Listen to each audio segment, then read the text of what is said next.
Recording in progress. All right. So good morning, everyone. Thank you guys so much for joining us for our extended Digging In with TPS-MTSU workshop for June. We are really excited to have you guys join us. And this is really also a really exciting topic. We've not done a kind of religious history topic before with our newsletter or with the workshop. And so we're really interested to kind of dig into this, look at some sources, have some discussion, and see what we can come up with today. Before we kind of jump into the content of the session, though, a few housekeeping things. One, if you would, during the presentations and such, just keep your mics muted. We are recording this and are going to be posting portions of the session on our YouTube channel, and so that just helps us to have clear audio for those who might be watching later on. For those of you who are joining us live, if you will make sure that in the participant list that is showing your first and last name, and that'll just help us as we are taking attendance and then responding to folks in the chat throughout the session. We do want today's workshop to be interactive, and for those of you who've done some of our digging in sessions in the past, you know, again, those are usually just an hour, and so we usually do most of our interaction via chat. And we're still going to be heavily utilizing chat today, but for our activities, we're actually going to be dividing up into some breakout rooms and having some discussion, and are going to have some additional time today to really kind of dig into some sources in ways that we don't typically get to do in our 1-hour sessions. Also, feel free to use the reaction buttons there as we're going through. If you have any questions, again, feel free to drop those in the chat. I will be monitoring that, and then our graduate research assistants, Layla Smallwood and October Khmer, will also be monitoring that. And my colleague, Dr. Stacy Graham, who I don't think has got added in just yet, she will also be with us and helping. She was dropping her daughter off at camp this morning, so she'll be with us momentarily. So as with all of our digging in sessions, we do have a Padlet, and so know that any of the resources that we share today will be posted to that Padlet, and we will share this link again throughout the session. So don't worry if you forget it or don't get it opened up, but just know that, again, PowerPoints, sources, anything like that that we use today will be shared on that Padlet page. So a couple of quick things before we kind of get started with our first activity. So our plan for this session is we've got a fun little icebreaker activity that Layla's going to take us through. And then we are really thankful to have with us today Dr. Andy Polk, who will be talking with us a little bit about our topic about how religion shaped America and ways to kind of approach this in the classroom. And then we'll take a break about 10:15, give everybody a chance to get up and stretch their legs. And then we'll have two activities in the second half of the session. We'll do one on comparing the first and second Great Awakening, and then one looking at the African Methodist Episcopal Church. And then we'll round out the session today with some discussion of resources. So again, as we go through, feel free to drop questions in the chat box, and we will be trying to answer those as we go through. So with that, I'm going to turn things over to Layla to take us through this icebreaker activity. Okay, thanks. All right, can y'all hear me? Okay, so hopefully y'all can hear my screen and everything else when I play music for you in a second. So today we are going to be playing a game using Quiz Is. Has anybody ever used Quiz Is? If you have, you can nod your head, give me a thumbs up, whatever works for you. Okay, a thumbs down, that's okay, you're gonna play today. So Quiz Is a fun, interactive, I've used it with 8th graders, with high school students, with college students, and everybody seems to be engaged with it. With teachers, it's competitive, but you're also working against yourself to get a streak. So we're gonna be doing a religious movements in America quick overview on Quiz Is. So I'm gonna go ahead and share my screen with y'all, make sure. Okay, so this is what Quiz Is looks like, and I'm going to show you the live screen or the big screen in just a moment. But to start a live quiz, you go to your dashboard here, and you would just click Start Live Quiz. You can do Classic, which is what we're going to do today. That's where everybody answers the questions at their own pace. You don't have to stop and discuss. Instructor Paced is where you can stop and talk about each question, and kind of touch base after each question. So we're going to do a Classic. There we go. You can also assign to a class. I'll show you where to do that in just a moment. You can assign to a Google Classroom or something like that. It talks directly to your Google Classroom. So this is 18 questions. Okay, and then I'm going to share the link with y'all. You can go to joinmyquiz.com. I can also put this in the chat box for you really quickly. If you just want to go to that link, you can, and then type in the code 911454. And make sure when you put your name in, you put first and last name, because I'm going to be using this to kind of connect to attendance today. Perfect.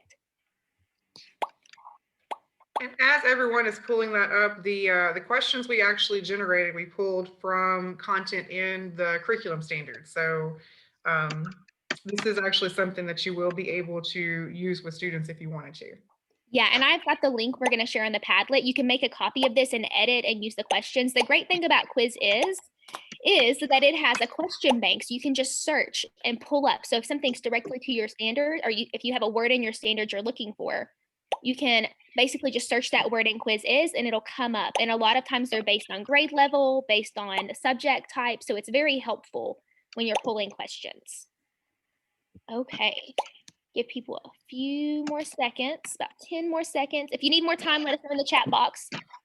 There are 18 questions on this.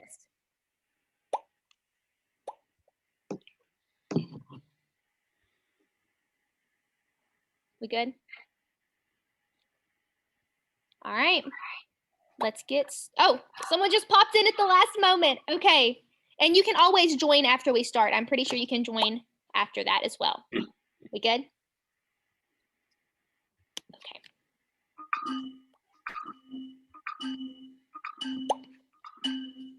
So you can have it on participant view, but I'm going to leave it on question so we can't see who's getting what wrong right now. You know the answer, shout it out.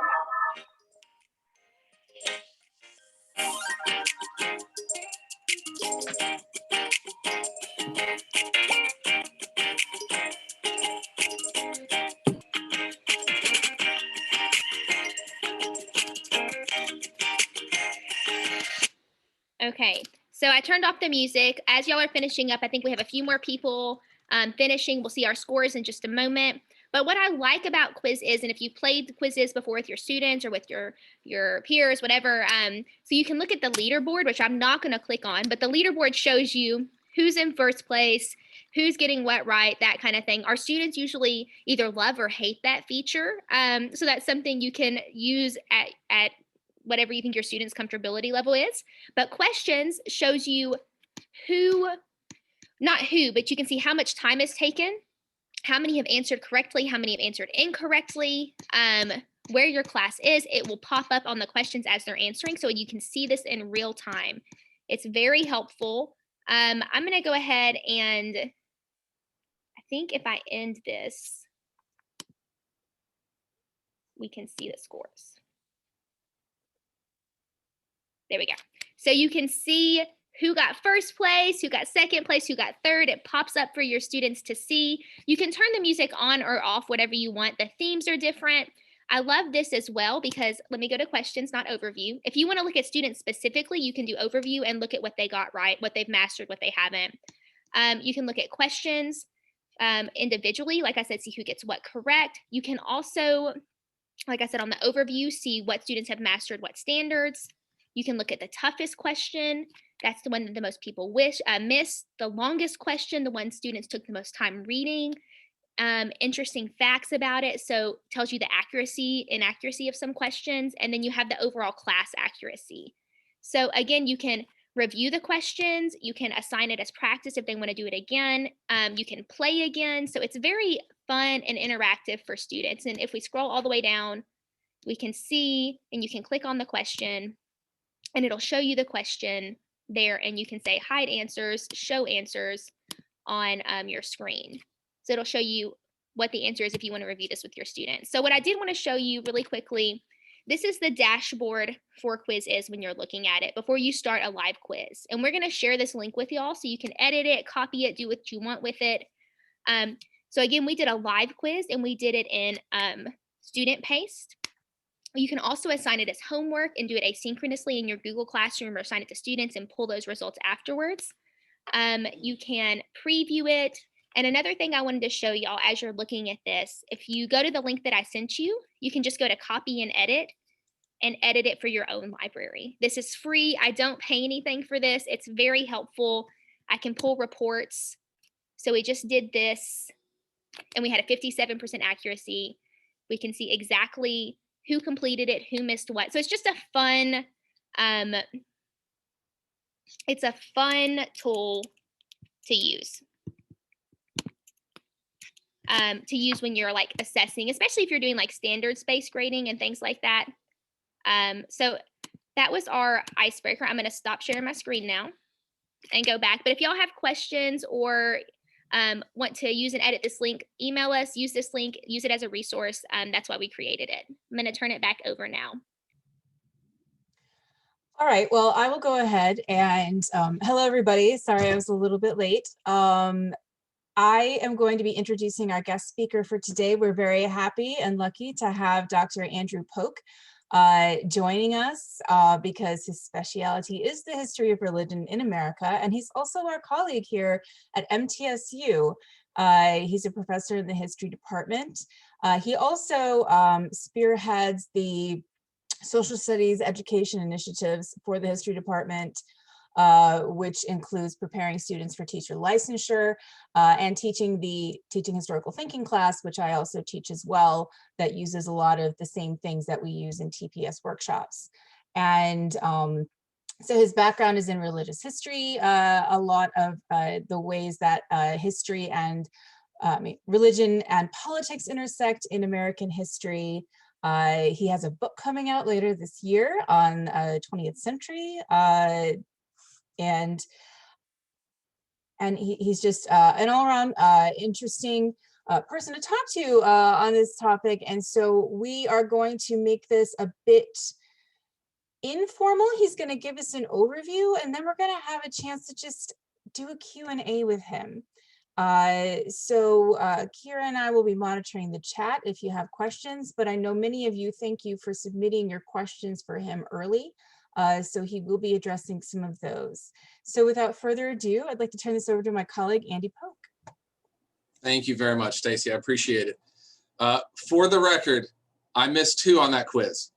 I want to quibble about the answers, but that's perfectly fine. It's just, you know, that academic anal retentiveness of me. It's good. I really like that. That's a lot of fun. Yeah, as Stacy said, the way that I prefer to do this, I'm going to give you an overview. We're going to talk about kind of religion in general, of how we think about religion and therefore what we need to do for best practices for teaching it. And I'll give you some examples when I do this. But for the most part, I prefer for this to be just answering whatever questions you have. So when I'm done with this, we'll talk about some conceptual stuff, and you may have some questions about what I've said and kind of how some of these things work together. But also if there's just a subject or an idea or an event you'd like to know more about, then please feel free to ask that as well.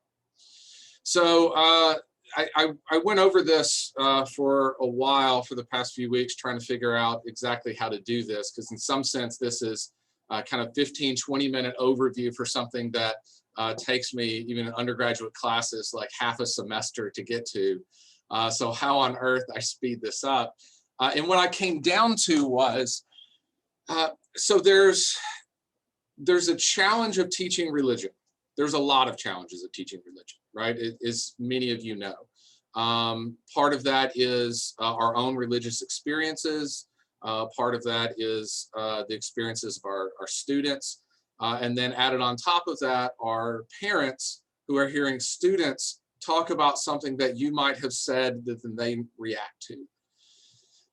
But I think the heart of all that, of the way that we talk about and think about religion, the difficulty is that for the most part in America, we talk about religion in a different way than we actually experience and live religion.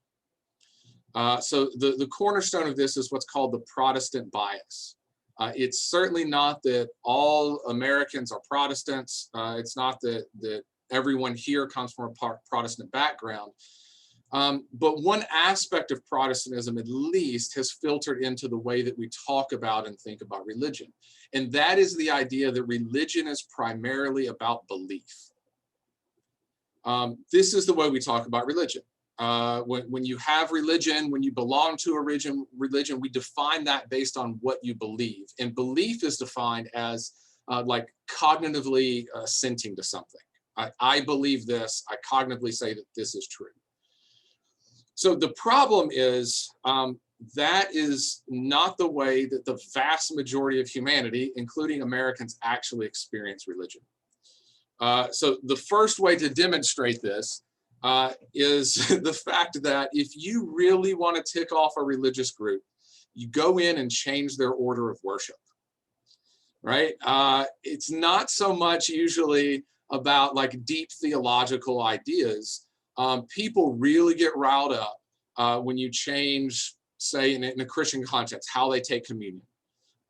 Change what colored robes that the priest or rabbi or minister is wearing, right? You change when you do certain songs or the style of worship. That's the stuff that really ticks people off and seems to be the stuff that really riles people up. So that's one aspect, right? Ritual, liturgy, foodways, clothing, all of this stuff, the cultural things, the experiential things, they at least seem to matter as much as these theological ideas. But the greater problem is most people don't know a whole lot about the theological ideas. It doesn't mean that people are stupid, right? It just means they're not trained clergy or theologians, right? Even the grand ideas that we have of theology, of doctrine. If you walk into any church, and if you live anywhere around here in Murfreesboro, that means just walking down any street, you can find a church. You can probably find a church from the same denomination right across the street from each other, right? Because at some point, someone at that church got really mad and they decided they were going to leave and do it right. And they walked across the street and they formed a real church. It was almost exactly like the one that was there. If you walk into any of those churches and you ask them aspects of God, right, the theology of the Eucharist, for the most part, people in the pews, once you ask one or two questions, they have no idea what you're talking about. Again, not because they're dumb. That's including the things that people stamp their identities on, right? Those controversial things. It could be issues of sexual ethics, right? Issues of salvation, how one is saved and how God or the gods do that. People believe strongly about this and they identify themselves based on it. But again, and I think you can have this from your own experience of people, you know, for the most part, if you say, oh, well, where did that come from? Like, what are the biblical passages where you get that from? Most people say, well, it's in there, it's in the, right? Or what other Christian traditions, how do they deal with this? Well, I don't. Those people aren't bad Christians. They don't have a weak faith. They're not stupid. It's that it turns out, for the most part, the things we believe, we just don't know a whole lot about them. Interestingly, it's the same thing in like Protestant denominations, right? You can pick any Baptist and ask them about the differences between Calvinism and Arminianism, right? Or ask a Presbyterian to list tulip. Or a Methodist about the Wesleyan quadrilateral, right? So all three of those are things that are supposedly define each of those groups theologically. Most members of the group don't know what they are. A whole lot have never heard of them. It doesn't make them bad Presbyterians or Methodists or Baptists. It just means, it turns out, even though we declare that belief is the central aspect of religion, it's not for most people. There's a whole bunch of other ways that we understand each other and the way that we live religion as we go through. The way that sociologically we understand that most people experience religion is something that's called a religious package. There are, right, and some of you may come from religious traditions, you may be deeply religious, right? It means that there are some parts of that religious tradition that you know a lot about, that you care deeply about, right? That have come to define who you are and how you see the world. There's a whole bunch of other parts of that religious tradition that you don't know a lot about, you don't really care that much, right? That's some of that deep theological stuff. You're like, yeah, that's fine. Or I know that it's there and we believe this. Well, why do we believe it? Because we do, right? It's just not that important. And in reality, there's a bunch of stuff, there is at least a few things of that tradition that you just disagree with, all right, that you don't like. Sometimes this is you go to a congregation and you don't really love the worship style, but there's a bunch of people there that you know and you love and they're a part of your community, or there's some religious belief that technically your denomination or congregation that they assent to, you don't agree with that at all, but there's more of the other stuff that matters to you, right? The reality is those ideas, the beliefs, few people, I've actually known two, but they're both philosophy professors. They're kind of weird. Most people don't become religious, join a religious tradition by sitting down with someone and saying, so tell me your soteriology, right? We don't do it. What is your understanding of salvation? Or tell me your creation myth. So when that serpent talked to Eve, what kind of fruit was that? And which, okay, that makes sense. Now I'm going to believe you. We don't do that.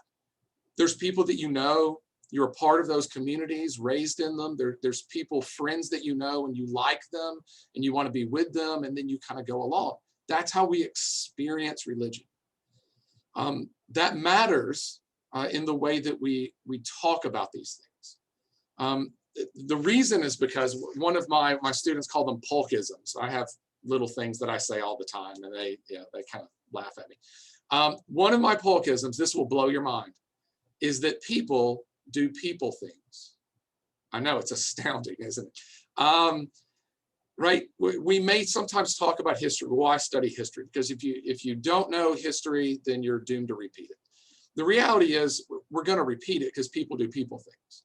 For the most part, people are people. The context changes, the details change, but we tend to react in the same ways. So if we're going to study religion, if we're going to teach about religion, we have to admit what religion is. And religion is not, for most people, primarily beliefs that they assent to, right? The other aspect that makes all this difficult is that another polkism of mine is that people tell stories of the past to give meaning to the present. When most people talk about religious history, they're not talking about religious history. They're making a point about something now, right? When people argue about the founding fathers, most people don't know a lot about those founding fathers, like which generations, how many people. They don't care about the old, rich, dead white dudes. What they care about is what they say they think America was supposed to be, the way it is now, and the difference between those. That's what people are talking about. So you get this a lot with religion. This is a lot of the times why, as some of you may experience, people can get so upset about the way that you teach their children about religion, the way that students hear this, what it means and the ramifications, because they're not talking about that actual thing. They're talking about how it affects them. And layered on top of all of that, we have the historical memory that people don't necessarily think about, investigate. So an example for all this, and I promise I'm going to get to a best practice that comes to this at the end. Probably the best example of this that people get so upset about is the religious founding of America, right? Was America founded as principally a religious nation? And really what people are talking about is a Christian nation. Or was it supposed to be founded as a secular nation with a strict separation of church and state? So the reality of that is when most people argue, they argue one or the other, right? It's a simplistic narrative that is true, and people will fight over this stuff. However, I mean, the reality is it's super complicated, right? So on one side, The best data we have, two sociologists, Stark and Bainbridge, have looked through this stuff. And I can send you these links when we send the information. Our best guess is that at the founding of the US, 17% of Americans were quote unquote religious, when that's defined as going to a religious service once a month. 17% of Americans at the founding went to a religious service once a month. That number, the percentage of those Americans who are quote unquote religious, has steadily increased throughout American history until about 1990. Right? So the story of American religion is not a declension. It's not America used to be really religious and now it's less. The vast majority of American history, by that measure, it's becoming more religious, right? You have this on the side of the founding fathers that we know, right? The TJ, Thomas Jefferson, I always call him TJ, my students love it.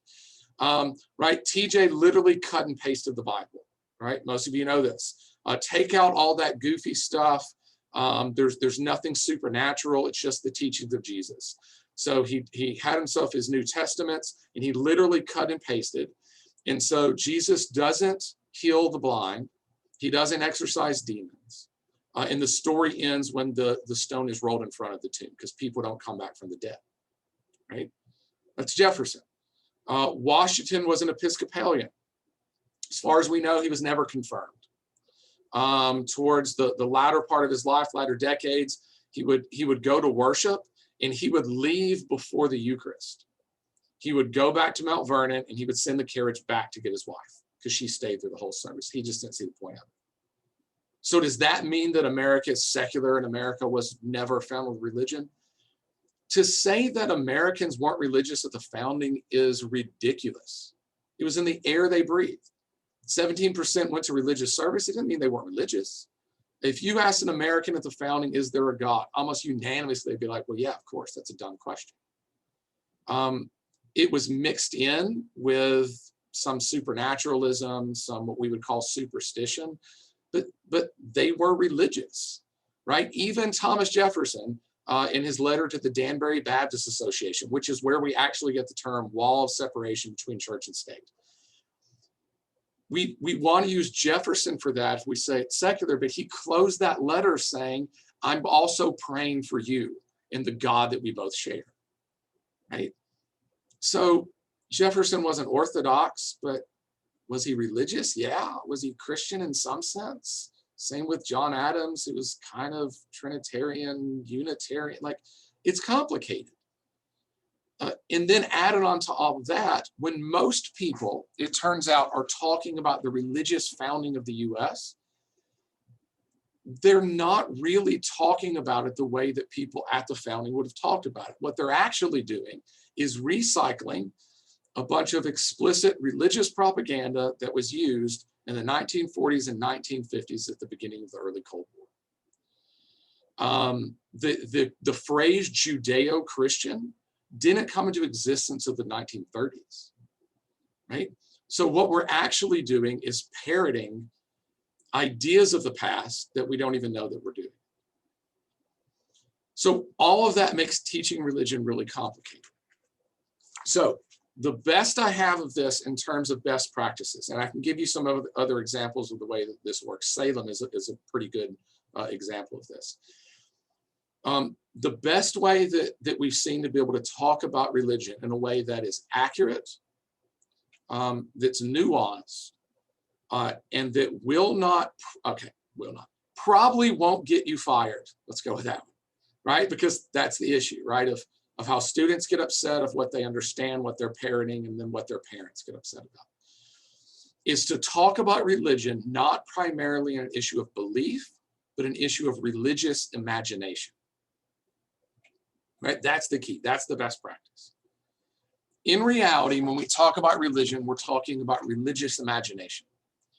The way that people in their place and time, partly because of their religion and partly because of other factors, the way they understood the world to be. What is good and what is bad, yes. But also what is power and what isn't. the interaction between God or the gods and humanity, what is possible for humans to do, right? Who is better, who is higher, who is of greater worth in the world. A lot of that, most of that, primarily has to do with their religious imagination. And the way that helps is it allows you to talk about the ancient Greek gods. It allows you to talk about Muhammad and the founding of Islam. And it allows you to talk about the religion of the founding fathers in a way that is very difficult to be confused with you proselytizing in any way. Right? Because when we talk about proselytizing, it's because when we say, oh, you're teaching them religion, so you're teaching belief, and we are religious because of what we believe. So if you're teaching them what they believe, my kid might believe that, and therefore you're corrupting them, or you're trying to get them to be. No, when we talk about religion, we're not primarily talking about belief. We're talking about religious imagination. That's what it's about. That's what we're doing. So that matters in the way that we conceive of these things. In framing religious history in that way, it helps tremendously in the way that it's then received and understood. All right. So I'm going to stop there. I can, one example of this is Salem witch trials. I can give that example if you want. But first, this is a lot of conceptual stuff. So are there any questions about this that we've talked about so far? And Stacy and Kira, if you could help me kind of manage this with the chat.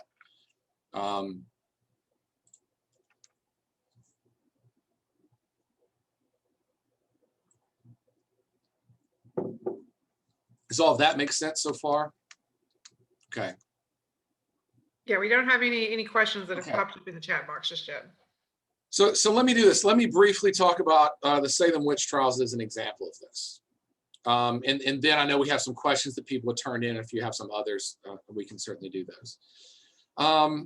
So the background of Salem, that was part of our quiz that we just took, that we have this, right? You have the Pilgrims, you have the Puritans, you have Massachusetts Bay, right? It's going to be the great city upon a hill. And there's further background of that and details, right? The Puritans, the simple narrative is they left England to come to America to escape religious persecution. Well, for the most part, Puritans weren't religiously persecuted in England. They were mostly rich and powerful. They brought the charter to Massachusetts Bay along with them, the only colony to be able to do that. They weren't so much escaping religious persecution as they were trying to create the perfect community. Part of creating the perfect community was persecuting any other religion that came in. If you taught something that was unorthodox, they were especially worried about the Quakers, you were kicked out of the community. They didn't care if you went back to England or if you went down to the cesspool of Rhode Island, it's perfectly fine. But if you come back, they're going to hang you in the town square. The most religiously intolerant group in American history were the Massachusetts Bay Puritans.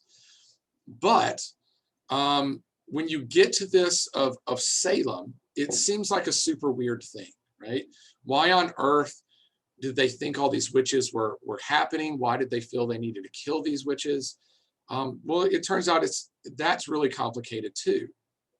They were trying to create the perfect community.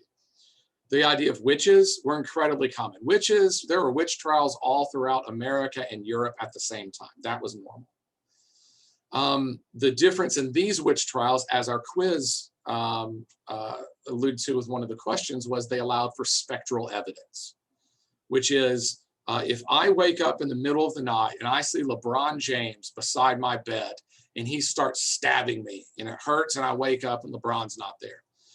Is LeBron James a witch, right? That's the big question.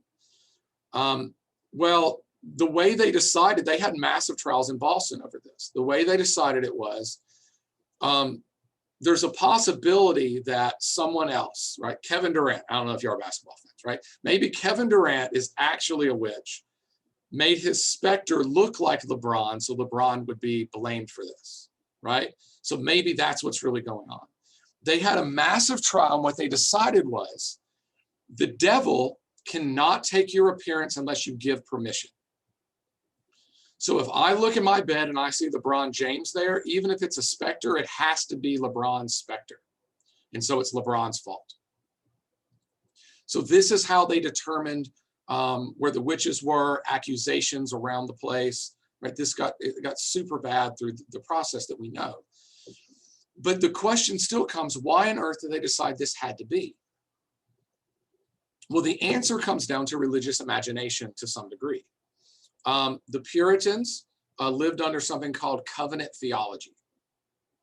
They believed that they made a covenant like ancient Near Eastern covenants with God. Covenants were not between two equal parties. There was a greater party and a lesser party. The greater party, God says, I will protect you, I will take care of you, I'll make you prosper, as long as you obey me and do what I say. The weaker party says, we know that you love us and want what's best for us, so we'll follow you and do whatever you say, and we will then be protected. They arranged their entire community based on that. They elect their leader, who had to be a member of the church, but could not be a clergy member. They elect that leader for life. The leader is the greater party. The rest of the community is the weaker. The leader says, you must obey me, do what I say, I'll protect you and take care of you. The weaker part of the community says, we'll obey you because we know you have our best interests in heart and all will be well. Same thing with a family, between a husband and a wife. The husband in this context is the greater party, the wife is the weaker party. The husband says, do what I say, I'll protect you. The wife says, of course I'll do it, you say, because you love me. Parents and their children, exact same way. Parents greater, children weaker. That's how their entire society was worked.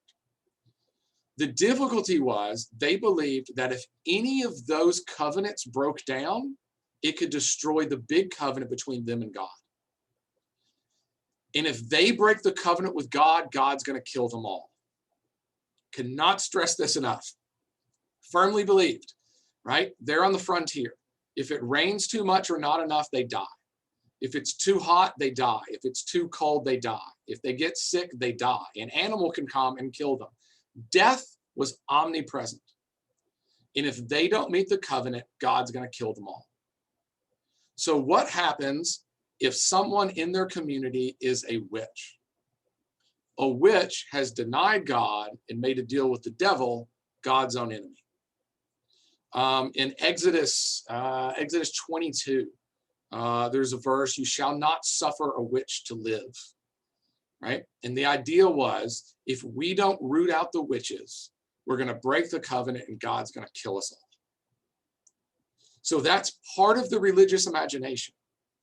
But tied to that, historians have looked at this, they figured it out. I can send you this map through the material. It turns out when historians plotted on a map for Salem Village, where accusers lived, where defendants, people who defended accused witches lived, and where those accused witches lived, you could draw a line almost perfectly in the middle of town. On the east side, most of those people were merchants and made a living through trading. On the west side, inland, most of those people were farmers. They raised cattle, they raised sheep, and they farmed. They had massive disagreements over the past year, and almost to a person, people from the west accused people from the east accused people from the west. It turns out if there's a bunch of witches, they're probably people you already hate. It was economic, it was political. And yet all of it was true because of the religious imagination of the time. That's the way they understood the world, and so they reacted and they behaved based on that, right? So it's never just religion, and it's not just belief, but the way they view and interact with the world affects everything. All right, so any questions that come from that? Yeah, I'll go ahead and report that we have a question in our chat box concerning not the Protestant Reformation so much as the Restoration movement, where the Catholic Church is responding to the Protestant Reformation. Yeah. And where you got the Jesuits and also like, so I mean, what exactly what is the impact of that? Because obviously it does not unseat the Protestant momentum and reassert Catholic authority in a very meaningful way, especially not in the United States. But are they trying to unravel Calvinism? Because Calvinism is obviously not the only thing going on. So do you want to talk about the Restoration movement for a sec? So just a clarification of terms. So when you say Restoration movement, that generally refers to like the beginning of the Christian groups, so Churches of Christ and Disciples of Christ, and Mormonisms usually fall into that? Or are you talking about like counter-Reformation Catholic? Okay, I think that the teacher does mean what the first thing that you said. Okay. And I was probably meaning the counter-Reformation because I'm more interested in Catholic history personally. Sure. Yeah. But okay, so the first thing that you said, Okay. I think, right, Nick? So try interesting.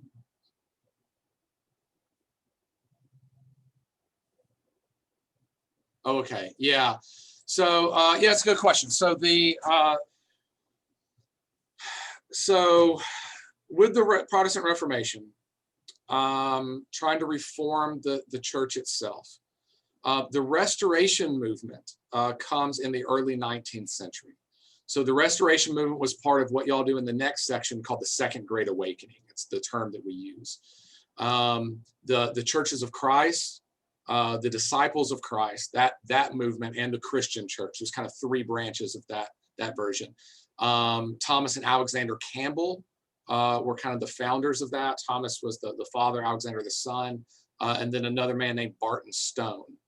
And those groups meet and form that. We also generally, at least in religious studies, we think of the Mormons as a Restoration movement too, because they were trying to restore kind of authentic Christianity. So the question was, are they trying to overturn Calvinism, Lutheranism, that stuff? So is the Restoration movement kind of a reformation of the Reformation? In some sense, that's accurate, but in reality, it's just an extension of the Reformation itself. So once you get to a point within the Reformation, the sola scriptura, once you get to the point where all authority is in the Bible, it's all located in the Bible. It's not big T church tradition. It's not in the papacy. It's not even primarily in the clergy. When you combine that with this idea that became really popular in America at the time called Scottish common sense realism, this is the idea that, so just like in the world, in physics, in biology, God created the world with certain rules. And if you only observe them, if you just look at the world, since God created the world in order, you can understand those rules, right? The laws of gravity, right? It's not revealed, you just look at it and understand. People started applying that to the Bible. You shouldn't have to have a master's divinity from Harvard or Yale to be able to understand the Bible. What if I just pick it up and read it as if no one has read it before, without all the baggage, without any of this, the liturgy, without any of the doctrine that came before? If I just read it in a plain sense reading, then I will understand what God wanted. It turns out when two people pick up the Bible and read it that way, they might come to completely different answers of what that means. That, in essence, is the vitality of religion in America. If whenever it comes to something as waning and you don't think that it's accurate, you don't think people are being true, or there's just, it seems like a dead religion, well, then you can have a revival and you can create the right one. That primarily is what the Restoration movement was doing.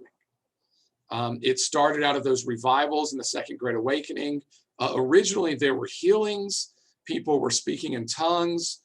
They were overcome with the Spirit and laughing and dancing or crying. They were barking like dogs. This is what we have from the Restoration movement at the beginning. And then it became something that, because of the Campbells, that became primarily intellectual. But all of that wasn't necessarily to overturn Calvinism or Tulip or any of that, though they came from Presbyterian backgrounds. It was continuously trying to get religion right.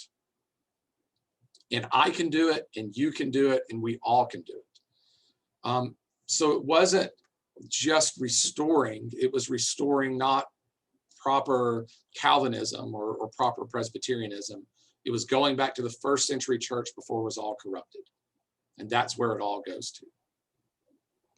Andy, we have another question, and this concerns the whole issue of reading the Bible and getting different interpretations out Yeah. of it. And this is a question up my alley because that's to do with manuscript transmission. The whole emphasis on, well, how do you know that you're actually getting the correct word of God if you're getting it through so many different transmissions and translations, which of course are different things. And then somebody's asking about, is there political manipulation along the way? And of course, I can talk about that from the early medieval period, but we're going to stick with American religious history here. That's your neck of the woods. Yeah, that's a seminar all in itself. It's a good question. So, well, people have to admit, people of faith or not, we do not have the original written manuscripts, right? They don't exist. They're not extant. We don't have it. The best manuscripts we have are from, at best, 2nd century, and even then, probably 3rd century. So certainly there have been translations through this. We have different versions of this. So we have the Masoretic version, the Hebrew version of the Hebrew scriptures, the Old Testament. There's something called the Septuagint, which is the Greek translation, an old Greek translation, used for the most part, scholars think, by a lot of the early apostles, the early church. That was their Bible, the Greek version. And then later on in that, you have the Vulgate, which is a Latin translation. And every time through these, whenever they have to have copies, they have to write them down. So it is true. It's undoubted that there were changes, there were omissions. Now, one of the things we have is that that we have so many versions of these now that we have some idea of at least what those early ones in circulation were. So in terms of that transmission, we think it's generally accurate over time because they were trying to be accurate. There can be changes, they can be political. Where that came for the American church were the English translations. So you have the King James version. I saw someone had it in the chat. The King James version was based on the Vulgate, the Latin translation, but also it had several Greek translations too. This is where we get some weird stuff. Unicorns comes because of that, of one corn. So do you have one horn and that's something, and then they had it be something else? We have some translation issues with that. But the modern translations we have, we've got a lot of good documents. Since the 40s and 50s, we have a whole lot of old translations, old manuscripts, and compare all of them. The difficulty is, of course, in languages. When you have different languages, translating things, especially idioms, becomes difficult. Do you just transliterate it and say it exactly what it says, and therefore when we read it, it makes no sense whatsoever? Or do you translate the meaning and not necessarily the words? That's been a lot of the debate. In America, this is the big debate was between the Revised Standard Version, which came out in the 1950s, and then evangelicals kind of responded to that with the New International Version, and it's diversified from there. The difficulty of that when you're asking political stuff were translations. So a passage from Isaiah, which is used in the New Testament to refer to Jesus' virgin birth. Is that original message talking about a virgin as in a woman who has never lain with a man, or is it referring to a young woman? Because the word means both, right? So in that response that Mary was a virgin, did that just mean Mary was a young woman? and that later on, this tradition of Jesus being born with no father but God and all of this, is that a later Christian tradition? That's where somewhat of the theology and the politics of that go. For the most part, the translations we have now are going to be as accurate as we can be. And then you can look to see where they come from for kind of those theological and political leanings. It's the quickest answer to an incredibly complicated question that I can give, I think. So another question that we have is looking kind of at the comparison between American religious beliefs and their impact on the American Revolution versus French atheism and its impact on the French Revolution. Yeah. So the difference between those revolutions, and some say, both the French and the American revolutions had, there was a major impact of the Enlightenment understanding, which is predominantly secular, and then religious imagination at the same time. The French Revolution wasn't a purely secular revolution, nor was the American Revolution. The question over how much of an impact that religion had over the American Revolution is still kind of tossed up in the air in the historiography. Two of my mentors, actually, graduate school, Harry Stout, Skip Stout, and John Butler, made their early careers writing. They each wrote a major article and then would just go to conferences and argue against each other. And then they became colleagues at Yale later on. Skip Stout says that religion was impactful because during the First Great Awakening, there was this movement of going directly to the people. There was an undermining of the clergy and therefore elites. And there was kind of a theological underpinning given to Enlightenment ideas of the people having power and them having direct access. Butler says, yeah, but the First Great Awakening, it didn't really exist. Like, there were revivals, but they were disparate. They weren't really connected together. The religious zeal waned afterwards, and there's a whole generation between the Great Awakening and the Revolution. So you can't say that they really affected each other. So the general compromise between them is religion had an impact because of the religious imagination. That idea of democracy, of the people having some authority or ability to understand truth, it undoubtedly had some sway in that. Is there a direct link? That's a little more difficult to come by.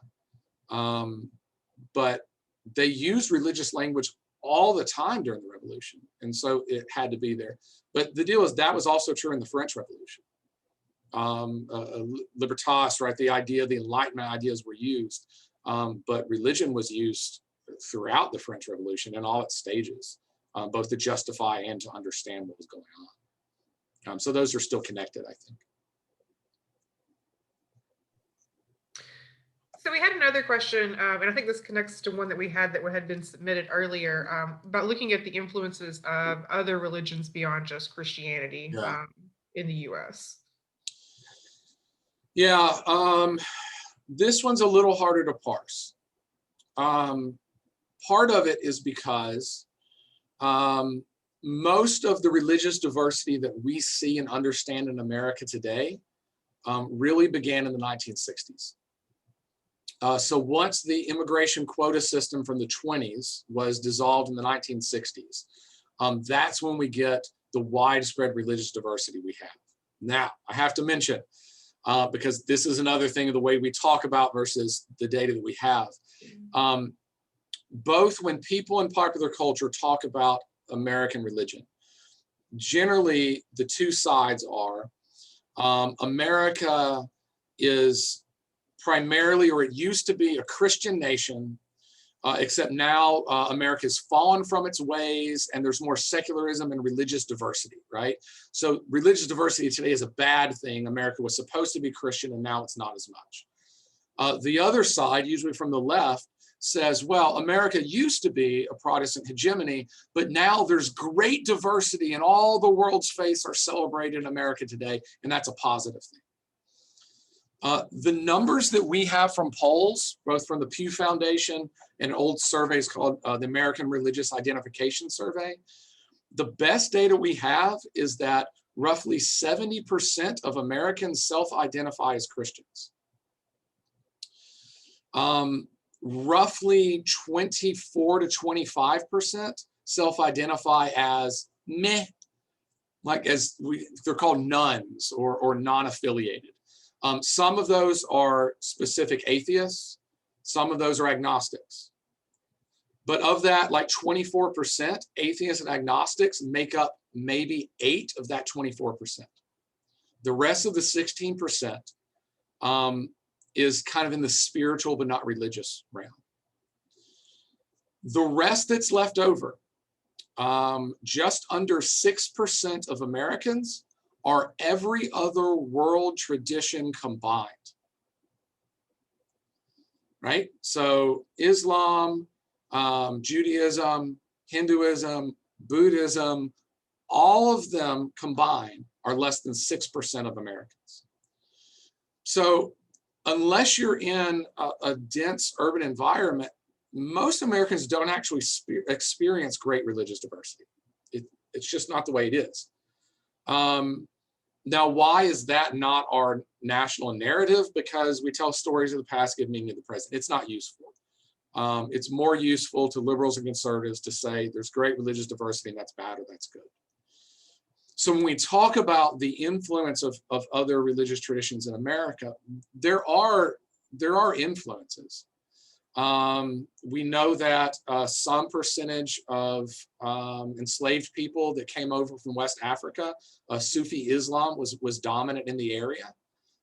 We know from that, a guy named Michael Gomez has done this study. So we know that Islam came to America very early on. The problem is we don't have large worship spaces. This is part of the what Al Rabateau calls the death of the gods, because enslaved people were kept separate and weren't allowed to worship together and all of that, that a lot of those old traditions, including like Yoruba tradition, weren't able to take hold. There was some Jewish population, about 2,000 at least, a massive Jewish population in South Carolina early on. And then with Leo Frank's murder in the 1920s, most Southern Jews moved north because they didn't think that they would be welcome to the South. They felt they'd be treated like Black Americans in the South. But most of what we think of Eastern traditions, of Buddhism, of Hinduism, most of those come from the 1960s on. Of Islam coming to America, especially in the Midwest around Michigan, most of that is 1960s on. So it's been incredibly influential, but not in terms of the reigns of power, really until pretty recently. And that's because of just the demographic makeup of America leading up to it.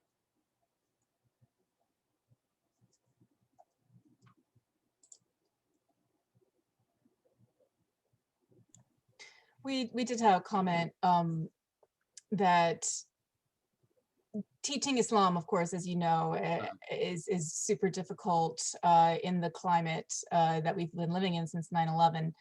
And of course, the Islam that would fall in the chronological limitations of 7th grade, the 7th grade curriculum is not the Islamic terrorism that we associate with the wars in Afghanistan today. But still, the pushback against any kind of way it seems like you can't do it right, the way that you would teach Islam in 7th grade. And I know I've heard from other teachers outside of this workshop that they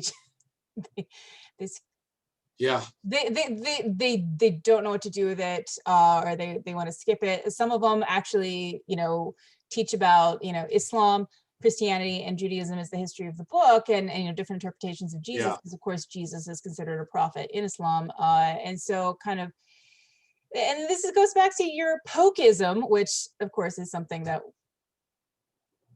Sorry, Andy, it's not just a folkism, it's an everybodyism, but that the past, the way we talk about the past is really us talking about the present.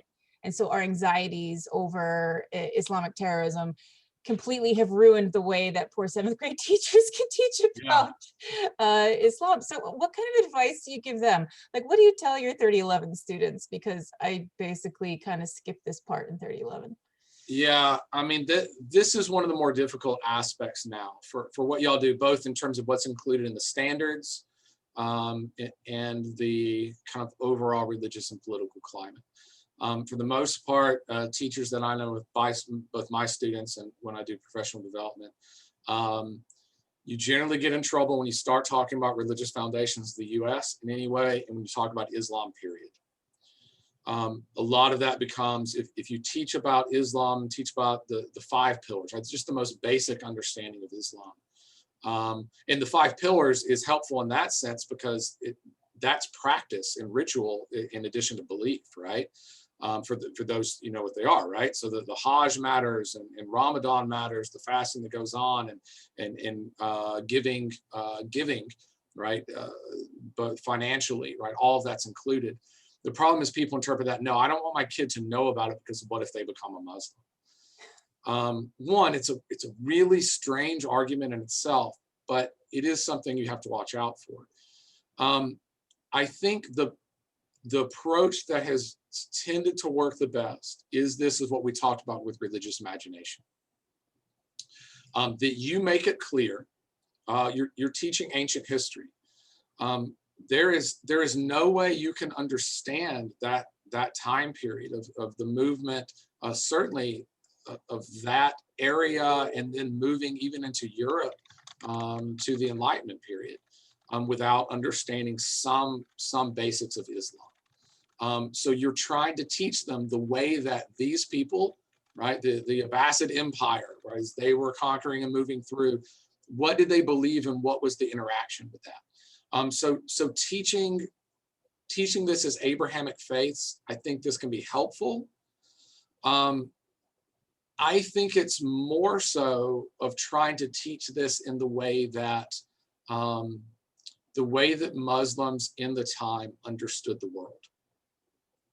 Because the problem you get to is if you teach Islam along with Judaism and Christianity, saying, well, they believe in the same God, they have different understandings of Jesus. One, that's kind of accurate. I'm not sure it's even totally accurate in terms of the way that all 3 faith traditions see God.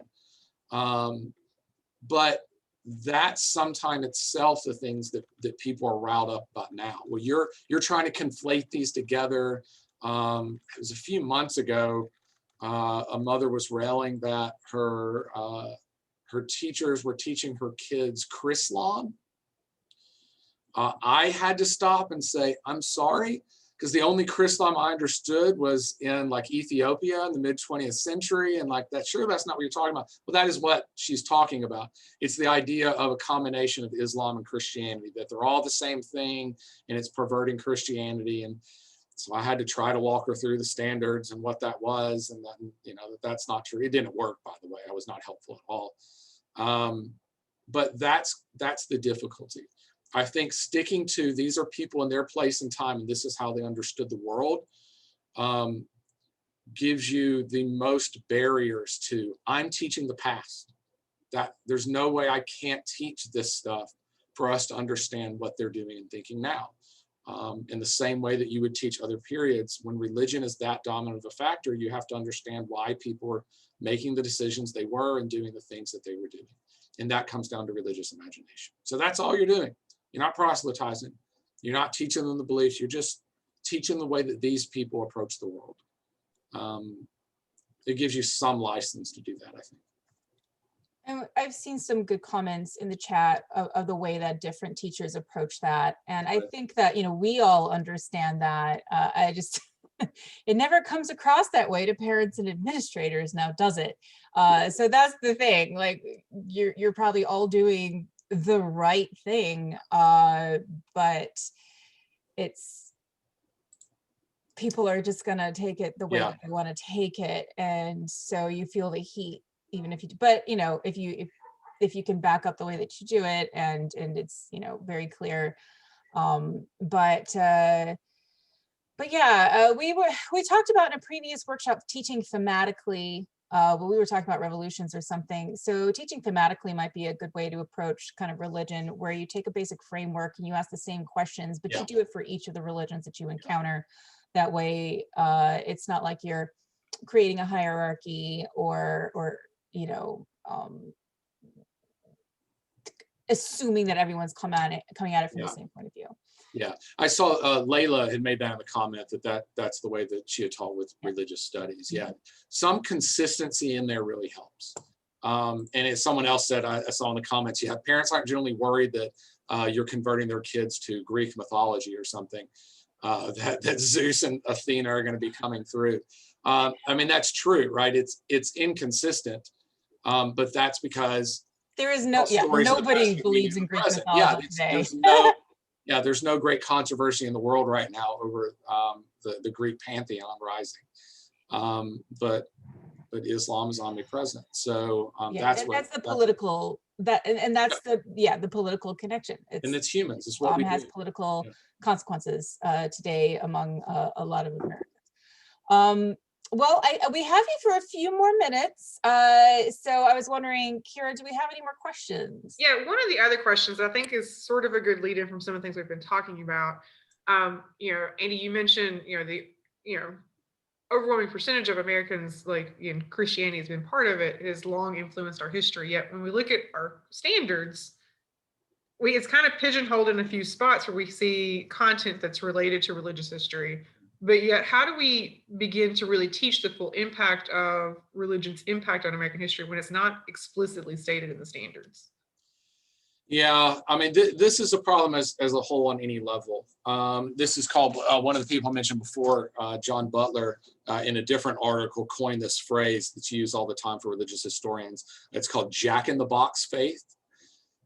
It's where we have this time and we tell the historical narrative and we're talking about economics and in politics, and we move through, and then all of a sudden religion pops out, and then we put religion back in, and then we keep going on with the narrative. Yeah, this is one of those difficult issues, I think, that isn't just about religion, it's just about coverage. It's what you all have to wrestle with all the time, that there are standards, you have to cover the standards. And yet how well those standards allow you to get into depth for something. Part of this may be what we talked about with the religious imagination. If you early on in your course establish that, so if you talk about religion for the US at the founding of the US or during the colonies, you can in some sense keep alluding back to that framework that you used. So people in the time when, the Pennsylvania and the Quakers, that was important, Massachusetts Bay and the Puritans, well, now it's America as a whole. So you can start hearkening back to those. Well, what did those people do now, right? How did it influence things going forward? To where that type of imagination keeps popping back up, but you do it along the same framework that you talked about everything beforehand.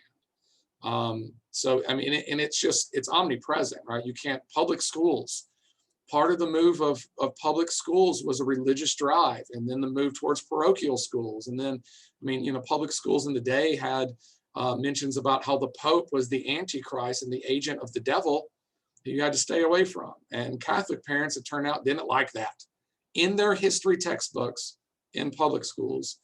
So the parochial school system starts, and then all of this stuff comes about through it. I think the key is not making value judgments over any of that, but saying this is the way they understood and this is the way they drove forward. It's actually the same way that we usually talk about economic forces in history. I know y'all know this in teaching, we primarily have understood history as a political move, right? So there's intellectual ideas that drive, and then there's politics. Just our understanding of economics, right? The market, we teach the market revolution and how that changed the way that people live their lives. Religion becomes a similar thing. It's a force, something that changes the way that people perceive of the world and therefore interact with it. Doing it that way tends to get the most the most leeway for you to insert that in as you go along. Because you're not inserting belief, you're not inserting religion, right? You're not inserting Christianity, you're explaining how these people thought, what they did. You do that all the time, so it's no different if religion's involved. So I think that's a good place for us to end this section. If anyone has additional questions that you want to send to Andy, you can either send those through us. I think he's gonna be able to stick around for just a couple minutes during our break. But that gets us to our break time. So we're gonna take, let's see how much time, about 10 minutes here. So we'll get started back here at 10:25. So again, have a moment to stretch your legs and stuff.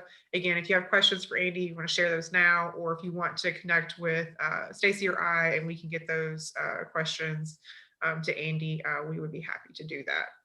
Yeah, and I told Kira and Stacy, they'll give you my email if you have questions or anything. You feel free to contact me. I would love that. It's no problem at all. Well, we've enjoyed having you here. Thanks for sticking around for just a few minutes. I know you have to go do some doctor stuff later, but that was just wonderful. Thank you very much. Thank you all for everything you do. You have the hard jobs. Thank you. Okay, so again, in the interest of time, we'll go ahead and get started. So our first activity for the session is going to be looking at a comparison of the first and second grade awakenings, since they pop up pretty prominently in the 8th grade standards. And it can be a little confusing, as Stacy and I both discovered as we were refreshing our memories on the differences between the two and their beliefs and their impacts and all those fun things. So before we jump into the activity, we want to take just a minute to, think about some of the big things that you would want to remind your students of before you started throwing some different primary sources at them. So I think Stacey's going to take the first grade awakening here for us. Okay, and I did kind of chuckle when I saw an earlier comment in the chat box from Chaz about it's hard to make teaching the first and second grade awakenings interesting, and I feel you. I think it's fascinating, but then I'm always aware that the things that I find fascinating are not the same things that most everybody else finds fascinating, especially 8th grade students. And of course, those poor 8th grade students, they they have to read texts written at a time in our history when language was so much more convoluted than it is today, those poor things. And so we actually have selected some text excerpts for them to read for this activity that y'all are going to read. And hopefully they'll be the kinds of things that you'd feel comfortable using with your students. We're happy to kind of make them available and tweak them for you. So the first grade awakening is something that I did not know that much about personally. But like Andy said, this happens a generation before the US Revolution. So we have to think of it in terms of colonial history. And so the fact that you have the American Revolution, the Constitution, and like the whole early Republic period between the first and second great awakenings is the biggest difference between the two, obviously, where they fall on the timeline and how that necessarily changes their impact on society. So this first great awakening, is it an actual movement? Is it just a handful of charismatic preachers? We'll see.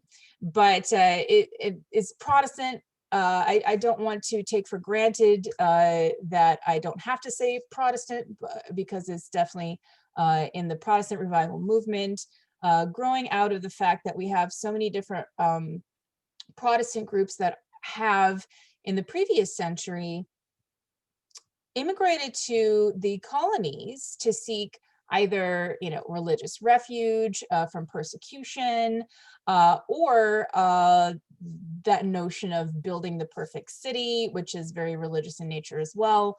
So we've had that seeding the ground of the colonies for 100 years, but yeah, so this is particularly limited to like the 1730s and 40s.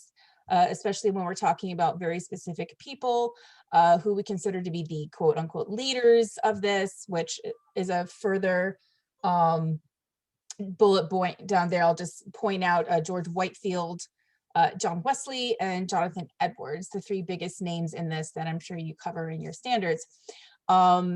And this marks the emergence of a real evangelicalism because of it kind of is the beginning of this focus on you must be reborn. So you must be born again, the rebirth of the individual. And again, it's a very individualistic approach to spirituality. It's bypassing the official hierarchy of the established church with the different clergy and different kinds of, gatekeepers to the theology. This is bypassing all of that for an individual experience that's very emotive and is very faith centered. So this idea that you can do good works and live a morally upstanding life and be, a forthright citizen and a contributor and all that kind of stuff, that does not matter. It's your faith, and particularly your born again faith. And then this is where we get the beginnings of the Methodist denomination in the United States. The Baptist Church, of course, is a product of the Protestant Reformation, so they've been around a couple hundred years, but you get, it's really kind of infused with momentum during this time period. And please don't ask me to explain this part in detail, but it does lead to some sort of denominational splits too, particularly among the Presbyterians, and then later on, eventually among the Quakers as well. And this has to do mostly, if I'm going to boil it down to the most simplistic ideas, it's kind of a conservative versus more progressive kind of approach. Are you going to be conservative and try to go based on tradition and the ministers being the gatekeepers of the faith, or are you going to kind of go with this new moment and really seize this kind of opportunity for preaching outside of the established institutional kind of religious spheres? And so that's, I think, one of the biggest reasons in the Presbyterian split. And also the idea of education and stuff like that. That's where you get like Cumberland Presbyterianism and that kind of thing.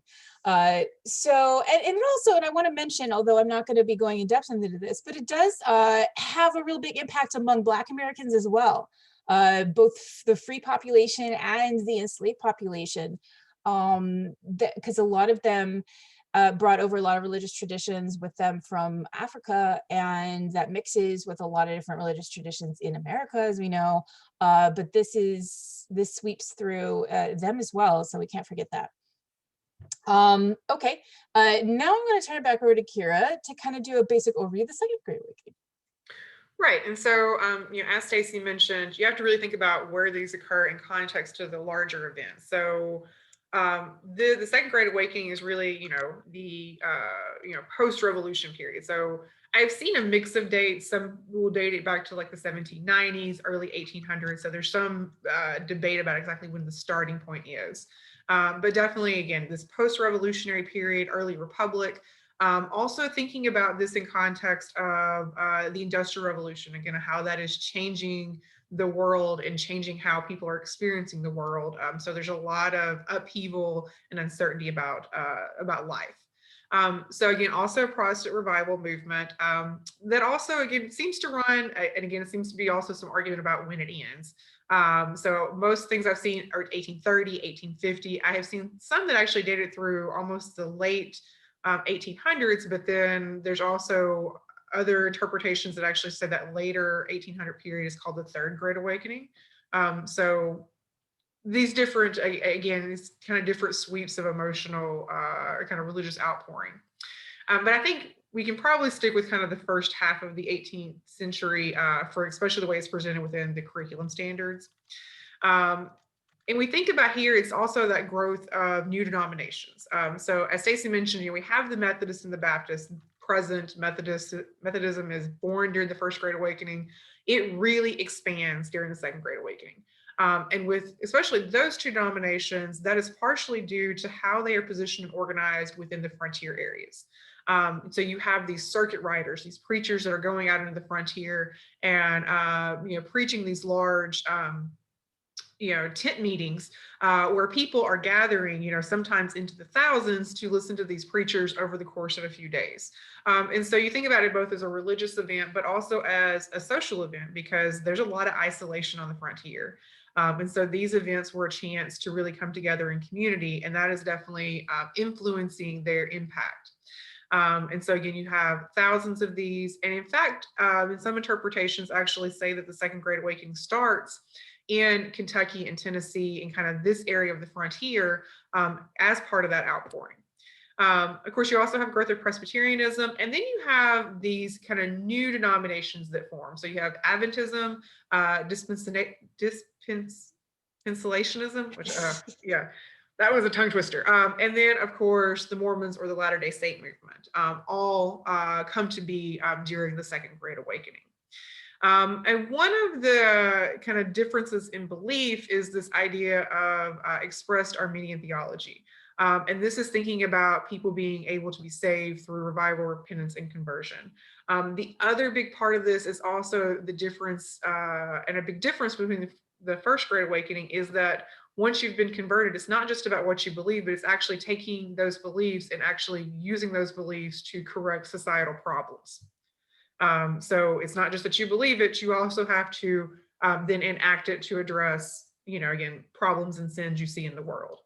And that actually then gets us to, probably where we see in the standards again, the biggest impact, and that is in activism and some of the social activism movements that pop up during this time period. So think about temperance, you think about abolitionism, you think about women's rights, there was prison reform, also things dealing with how we dealt with people who are mentally ill. So again, a lot of these movements actually are then driven out of how people express their belief as part of the Second Great Awakening. The other thing that you see here as part of that also is the types of new institutions that they find that begin to pop up. So you have new colleges, new seminaries, and mission societies. And again, part of those things are also about, again, being able to share and express and then put into action those beliefs. Now, for the thousands of people that are converting during this time period, the majority of them fall into two categories. They are younger people, so think people teens, 20s, and they are also predominantly female. And this has a really big societal impact, especially thinking about the number of female converts, because this also gives them a chance to push beyond kind of the societal norms of being only a kind of that home environment. So now, as an expression of their faith, they are taking on more of this activism role in things like women's rights, in abolitionism, in temperance. And so we really begin to see a social influence of the Second Great Awakening just in women's roles as part of their conversion during the Second Great Awakening. And then all of that activism work that's actually happening as part of this is going to lay the foundation for what we know of as the social gospel. And that is going to be really impactful when we get into the late 19th century and early 20th century, especially thinking about the progressive movement. Again, you can really begin to connect back a lot of things that you see in the progressive movement to some of the seeds that are being planted during the Second Great Awakening. So in thinking about, again, the context of these two, what we're going to do, we are going to share with you guys a link here in just a minute in the chat box to a set of sources. So there are 4 different text sources, 2 for the First Great Awakening, 2 for the Second. Each group in this first group is going to read one source. So you'll see whether you're in group 1, 2, 3, or 4, and then you will read the source that pops up in the packet in that order. So again, for group 1, you read source 1, group 2 reads source 2, group, and so on. Except I have to say that I'm sorry, but the way that the sources are labeled, sorry, I realize now I made this confusing. The sources are labeled First Great Awakening, source 1, First Great Awakening, source 2, Second Great Awakening Source 1, and Second Great Awakening Source 2. So the Second Great Awakening, if you have Second Great Awakening Source 1, you're group 3. And if you have Second Great Awakening Source 2, you're group 4. Sorry, I didn't think about logistics when I was putting this together yesterday. So you'll also see in those sources that there are some questions embedded there. So in your first group, again, read through the source. You'll think about the questions that we have posted here, and then you'll also answer those questions. We're going to give you guys about 10 minutes in this first group.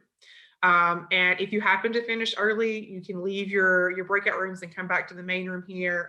If you have questions, feel free to message us and we'll be happy to pop into your rooms to answer some questions. And then after 10 minutes, we'll come back in here and then we're going to resort you guys so that you're going to be in your second group. You'll actually have group members who have looked at one of each of the 4 sources. So Kira, are we just gonna really quickly tell them what the sources are? Yeah, we can. Yeah. Yeah. Actually, let me. Well, I show pull it up to those them? sources real quick. Okay, because on the First Great Awakening sources, so the first 2 groups, there are a couple links at the top that link to little blurbs on the Library of Congress website that describes both the author and the work from which the excerpt was taken.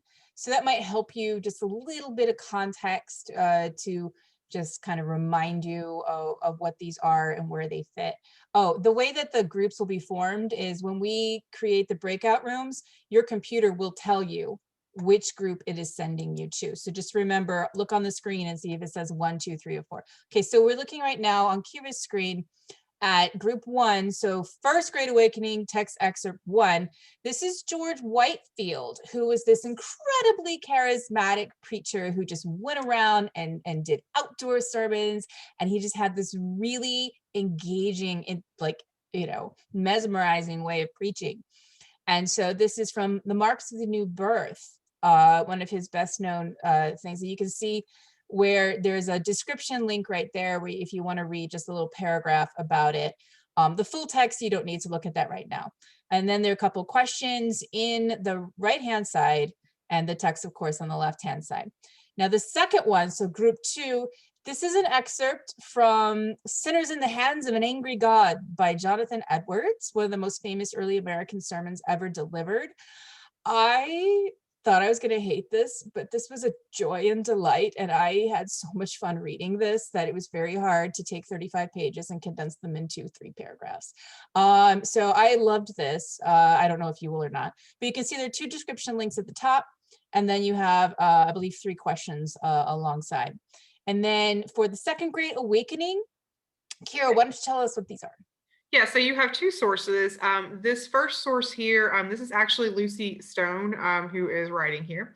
And this is from one of the proceedings for the National Women's Rights Convention. This one was held in Cleveland. And again, this is part of a much larger report. This is just a portion of actually one of the speeches that she gave there at that convention. So you'll see here, and it's still roughly about probably 2 to 3 paragraphs. It's spread over 2 pages just to give lots of space for students to be able to make notes and underline things. And again, you'll see also the questions that are there. And Lucy Stone, of course, she may be a name familiar to you guys. She was, of course, very important for women's rights movement, women's suffrage, and is one of the organizers for the Seneca Falls Convention. So that is where most people have heard of her before. She was also a Quaker. So the second document here, this is a transcript, it's actually a document about the trial of Reverend Jacob Gruber. He was a minister of the Methodist Episcopal Church, and he preached at a tent meeting, and I believe, if I remember correctly, this was in Maryland. And so at this meeting, during his sermon, there were people who took offense to some things that he talked about, and later charged him with trying to incite a slave insurrection. And so this is his response to that charge. This is a fascinating trial. And I don't include the link here. It's in our newsletter, and I can drop that in here for the group if they would like to look at that. This provides a larger overview about Jacob Gruber and his impact within the Methodist Church overall. this is broken up. So you've got the first part here where he is talking essentially to enslavers, and then the piece here at the end where then he then turns and addresses the enslaved who are there in attendance at this. And so this is actually portions of the sermon that he gave that he was later charged for. So again, thinking about some of the questions here, and again, how this all pops into and relates to, again, that social activism piece of the Second Great Awakening.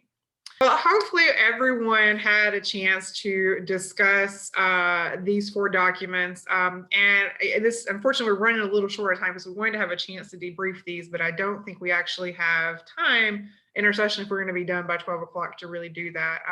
So this is something Stacey and I are going to maybe play with a little more and do a little more with. So if you guys have thoughts about the sources, the discussions that you had, we would love for you guys to share that with us. If you want to stick around after we get finished today, or if you want to email us or drop something in the chat, we would really appreciate that. We had a lot of fun finding these sources and excerpting them.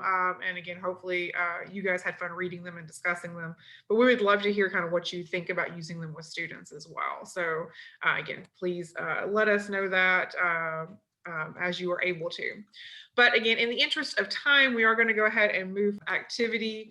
And that is going to be with our graduate research assistant, October Kamara, and she's going to talk to us about an activity she's been doing on the African Methodist Episcopal Church.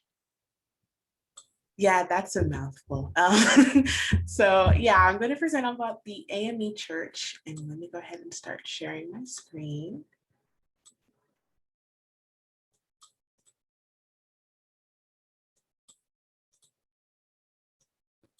All right, so getting started, we're talking today about the African Methodist Episcopal Church.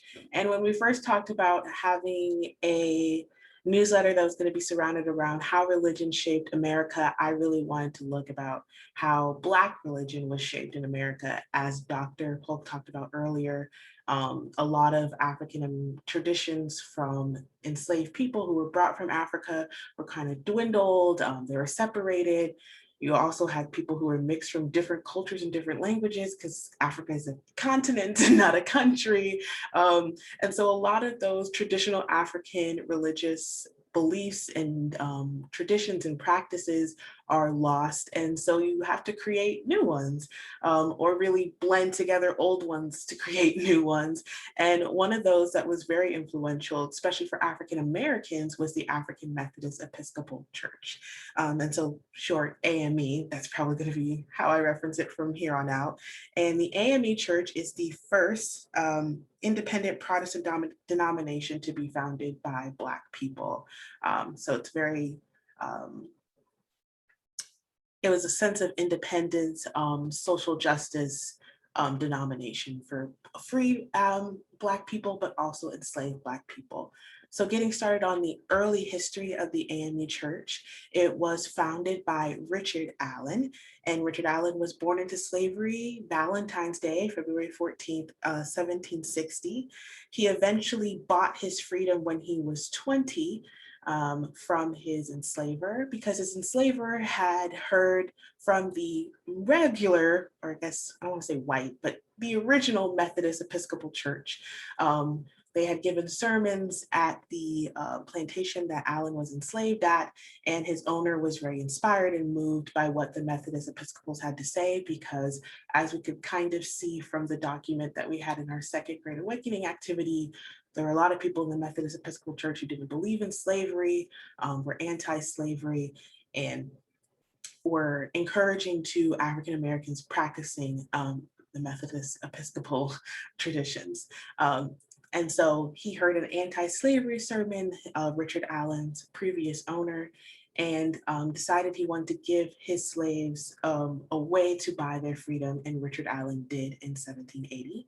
And he joined the Methodist Episcopal Church when he was 17, because he was encouraged to by his previous owner, and because he liked that they were accepting of freed and enslaved African Americans.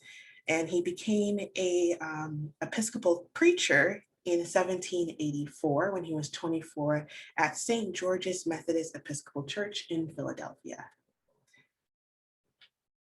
So this was the other second Black preacher at St. George's around the time that Richard Allen was a Black preacher at St. George's. This was Absalom, I think I'm saying his name right, Jones.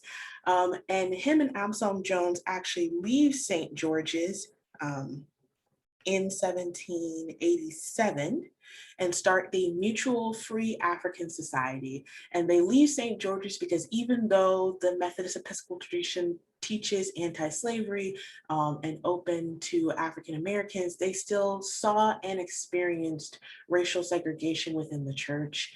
And they, in the lesson plan that I'll show you later that I included in the newsletter, there is actually a piece of Richard Allen's autobiography where he's talking about, there was this one instance where he was in the middle of prayer with other African Americans, and they were sitting in the white section of the church. And he saw that Absalom Jones, while he was praying, was interrupted and people were trying to get him to move out of that section because they didn't realize they were sitting in the wrong section. And that was what caused them to walk out. And they took most of the African Americans that were preaching at, or that were worshiping at St. George's with them, and created the Free African Society, which was a mutual aid society. They did a lot of things with healthcare for African Americans, marriages, because sometimes, you know, other churches wouldn't marry enslaved people or free Blacks even. So they helped with marriage certificates for African Americans, did a lot of with burials, because again, they couldn't be buried in white cemeteries. So they had aid for getting them into different Black cemeteries in Philadelphia. And so they ended up starting this amazing Free African Society that helped a lot of African Americans free and enslaved in Philadelphia. And then eventually Richard Allen went on to start his own church called Mother Bethel AME. It was founded in 1974. That's the wrong date. It was founded in 1794. I'll go back and change that. Founded in 1794 by Richard Allen. It is the oldest African Methodist Episcopal congregation in the United States.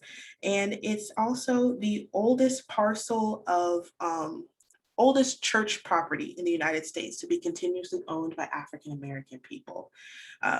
So it's a very historic site, a really great site for African American independence. And I'm looking for a word that I can't think of. But in the end, it ended up being a very great church. It was the mother church, and actually in 1816 is when the denomination becomes official, and they hold a meeting at this church. They brought together other Methodist Episcopal congregations with African American leaders and decided that they wanted to officially start a denomination that had social justice for African American people at the center, and they separated from the majority white Methodist Episcopal denomination. So this was the first AME church in 1794, and then the denomination became official in 1816. And it was not an easy road for the denomination to be accepted by white Methodist Episcopals. When Mother Bethel was started before the denomination was official, St. George's wanted to keep Mother Bethel within the majority white Methodist Episcopal denomination.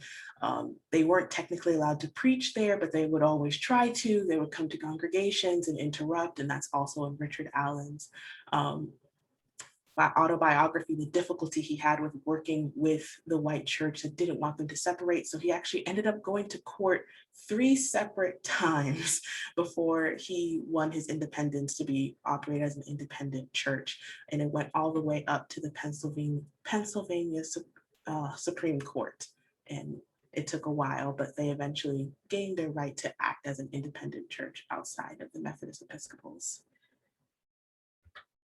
And so again, the denomination was established in 1816 by a group of other African-American Methodist Episcopal reverends that Richard Allen got together in Pennsylvania. And in the end, it ended up becoming a very popular denomination. It spread mostly after the Civil War because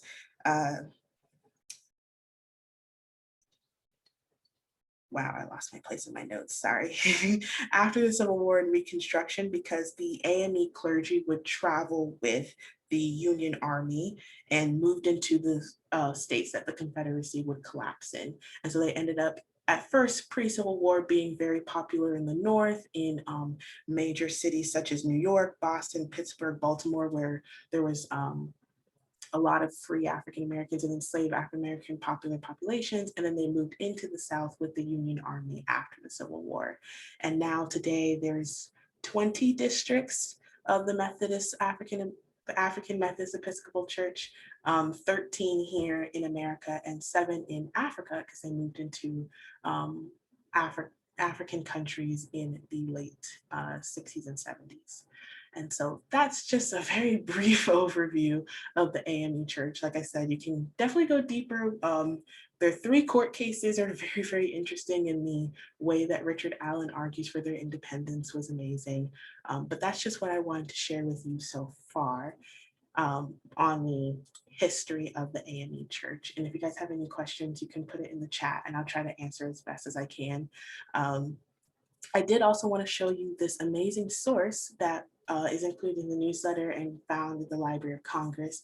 And you kind of have to have a TIFF file of it. So I downloaded the TIFF file to see everything. But when you do download the TIFF file, you can go really, really in depth. So here in the center of this piece of art is Richard Allen, and then surrounded around him are different very popular African-American bishops, since it's an Episcopal church, so that's the way it runs, is based off of bishops. So these are other prominent bishops in the AME Church. And then around their portraits are the important sites to AME history. So you have here is the Payne Institute, which is where where bishops would go to learn about AME history. You have the first missionaries to Africa, when they were taking the AME Church outside of America to African countries. You have a book depository here in Philadelphia that they started. And then the early days of African Methodism, you can see them kind of all huddled around one bishop. Before, I didn't mention this, but the current Mother Bethel Church wasn't built until 1830. Before then, from 1794 to 1830, they actually worshiped within a blacksmith shop that they hauled onto the land when they bought the land in 1794. So that's just them in their blacksmith shop, their small congregation all surrounded around one bishop. And then they have the Bible, which is their whole old chart and our guide to heaven. And then here is Wilberforce University, which I totally looked up as to why this would be included here and forgot. But yeah, I thought this artwork was really awesome and a really good look. If you want to download the file, it's on the Library of Congress and also linked in the newsletter. A good way to show your students the history. I also included a video in the lesson idea that does a really good job at looking at the history of the AME Church. So then getting to the actual lesson idea, it's here at the top of page 3. And there's that file that I just showed you of the bishops of the AME Church. A brief history, I also included some awesome links to the social welfare library that talk about what the Free African Society did and the founding of the AME Church. And then what you would do with this lesson idea is go to different Historic American Building Survey links in the Library of Congress. It's a huge survey that they do. And they included some AME churches that were historically marked and are to be preserved in American history. And a lot of them have this really cool informational document about why the church is significant to African-American and American history in general. So I thought you could go through these with your students, divide them into 4 groups. I found 4 that I linked in the lesson plan, but if you want to do your own research, there were more AME churches included in the HAB survey. But most of them have these manuscripts and images that you can click through, although mine's of course not loading now that I'm trying to show it to you, that has all the information about the historic relevance of the church, and then also usually, yep. And then also usually some kind of drawing of the church and historic photographs if they have them. And then if there aren't historic photographs, I found that you can just Google the church, and if it's still around, you can, go on Google Earth and see the church, or go on the church's website, although you may not want to show that to your students because then parents may get upset that you're showing that to their students, but you can find images of these churches if all you can find within the Library of Congress is the drawings themselves. But yeah, that's what I have to say so far about the African Methodist Episcopal Church. So I don't know if there was any questions in the chat. Yeah, Dwayne, that's why the blacksmith anvil is there in the logo for the church, back to their history of being in a blacksmith building. Yeah, we saw that on the seal and I was like, anvil. And then when you showed the image and told us that story, oh, it really hit home. There's a question about the difference between AME and AME Zion churches. Do you know that? Or is that another like half an hour rabbit hole that I have to be tabled? That's an interesting question. I don't know the difference. I do know that they're all very titled similarly, and I wonder if it's just because of biblical messaging. But when I was going through Habs and looking up the document, it was kind of hard for me to find the history of the Mother Bethel Church, because so many churches, because of Mother Bethel, are also just called Bethel AME Church. Yeah. So I think Zion is probably just the name given to a lot of the different AME congregations. Yeah, exactly. Because I have noticed that too, just, because here we work at the Center for Historic Preservation with churches across the state of Tennessee, and they all have very similar names. Even outside of the AME denomination, there's a lot of Zion, Cumberland Presbyterian, and et cetera. So I think that's just a very popular name. Also Zion, meaning, kind of connoting the Holy Land is of particular significance for African Americans because of their long journey towards freedom in America. So I did a quick search. So it is a little bit of a different denomination. It was founded in New York in 1821 and has always been smaller than the AME Church. So similar time period, similar in the region that it was founded, but there are evidently a little bit of difference between the two. Okay, yeah, there's like Dwayne says, there's a lot of different Baptists, there's a lot of, this is the thing about the Protestant Reformation. Once you establish that you can break off, then who's to stop you? Anyway, so I'm glad that October showed you where you can find that on the newsletter. I'm actually gonna go back to the newsletter and show you some of the other resources that are on it in a very brief resource section, if that's okay, Kira. Okay, so I'm gonna share my screen and go to the newsletter. But actually, before I get into the newsletter, there are a couple of resources that did not make it into the newsletter that I want to share with you. And I'm gonna, I will put the links into the chat box right after I'm done talking about this, because this is something that I read about a long time ago, and I did not remember to put it in the newsletter this time. And then when Andy was talking about this, I remembered that there's a resource in the Library of Congress where there's quite an extensive article discussing the significance of the Danbury Baptist letter that Thomas Jefferson wrote. So this is the TJ letter. And it comes from a Library of Congress information bulletin. So this is not a portion of the Library of Congress website that you will probably ever be browsing. So this is kind of random, but it does come up like if you specifically search for Danbury Baptists, and I found it once many years ago. So it's an older part of the website. So it's under this church and state link. You get to this article called A Wall of Separation. Again, like Kira mentioned, like Andy mentioned, this is where you get that quote the first time it appears in an American history document. And the FBI helps restore Jefferson's obliterated draft. So Thomas Jefferson actually wrote a version of this letter. And then he rewrote it and sent the second edition. And so this talks about the differences between the two of them, what that separation of church and state really meant to him in that context, in that moment, because of course, separation of church and state is a phrase that has been used in many, many, many, many different ways throughout American history, as you know, and it's pretty contentious, especially when we talk about like school prayer and a lot of contemporary things.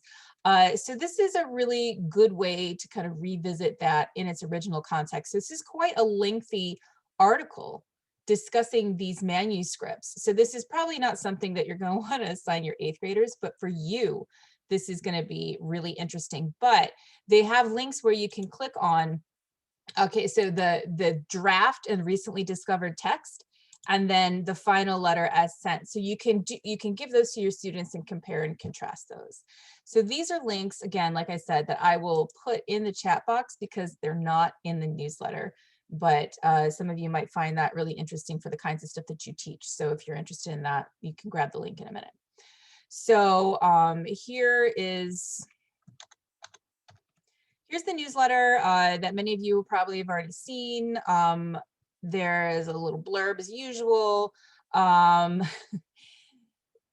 There's like 3 different places where you say, this is the oldest church in America. So don't be fooled. This is not the oldest church in America. It's just one of the oldest ones that's said like that in the HABS record. Because again, HABS that October mentioned, the Historic American Building Survey, great place to find so much information on churches, which we all know are just anchor buildings for towns.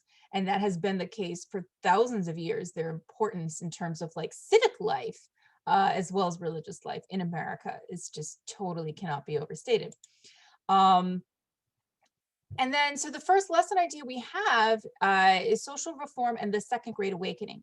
So this is where you can get a lot of the information about the Second Great Awakening that Kira shared with us earlier, and the sources that you read in your groups on the Second Great Awakening are here in a student packet. This is not going to have any of the First Great Awakening stuff. That was something we developed just for this workshop. But this is all about, if you want more information, you want to delve further, read more about what Kira was talking about, it's all here in the first of our lesson ideas. And then we have, October's lesson idea at the top of page 3. And then the other 2 lesson ideas are Religious Dissent Part 1 and Religious Dissent Part 2. So it's talking about the Puritan Church and dissenters and people who split away and founded new colonies. So you've got Roger Williams and the founding of Rhode Island. And it also talks about Thomas Hooker and the founding of Connecticut. And then Religious Dissent Part 2 is William Penn and the Quakers and the founding of Pennsylvania and the city of Philadelphia. So these are all things mentioned in the standards for 8th grade. And so this is, they're kind of similar in structure, but for this lesson idea, you get to do fun things. Students get to create an Instagram feed for Roger Williams, whereas for the Quakers, they get to read a lot more texts from the 18th century. So you decide what your students would rather do in the classroom. I don't know. I guess I'm the kind of person who likes to, yeah. So this is what the student packet looks like. Just 4 additional sources talking about early Quaker history, early Pennsylvania history, with discussion questions. So the same kind of format as we've seen before. And we're actually developing, it's close to being finished, a primary source set on Quaker history in America that we're going to be posting to our website very shortly. We're just putting the finishing touches on it. It'll have some of these sources in it, plus a lot of additional ones from the rest of American history. So those are the 4 lesson ideas that we do. And then Kira mentioned earlier how the social reform movements come out of the Second Great Awakening, and one of them is the Women's Christian Temperance Union and their holy war on alcohol. And you have this really amazing image here that you can use to talk about that with students. Okay, and then the oldest church in the United States, well, it's actually not this one. Because it's one in Puerto Rico. So the oldest church in the United States that's still there is the Cathedral of San Juan Bautista that was built in 1521. There just wasn't a Library of Congress image of it. So you can talk about how the actual oldest church buildings still in America are the Catholic ones founded by Spanish, and not any Puritan buildings. So, and then we have a blurb about Billy Graham, who of course is very important politically in the late 20th century, and the Mormon Trail. And we'll probably be developing more materials about the Mormons as we go on too. We really hit pay dirt when we started talking about religion and the history of religion in America, and we realized that this is an area that we could create a lot more resources in and maybe have an additional workshop on in the coming year or so, because it's just so important. And then a few more links I want to show you. Dr. Polk talked about how one of the most controversial ways to talk about religion in the history classroom is to talk about the founding fathers and religion. Well, there's a really great and important exhibit at the Library of Congress. Actually, it's not in the important links box, but it is, where is it? Is it here?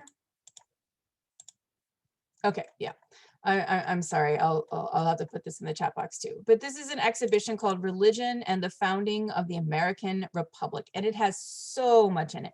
It has stuff about the Quakers, the Puritans, the Pilgrims. It has stuff about the First Great Awakening, the Second Great Awakening.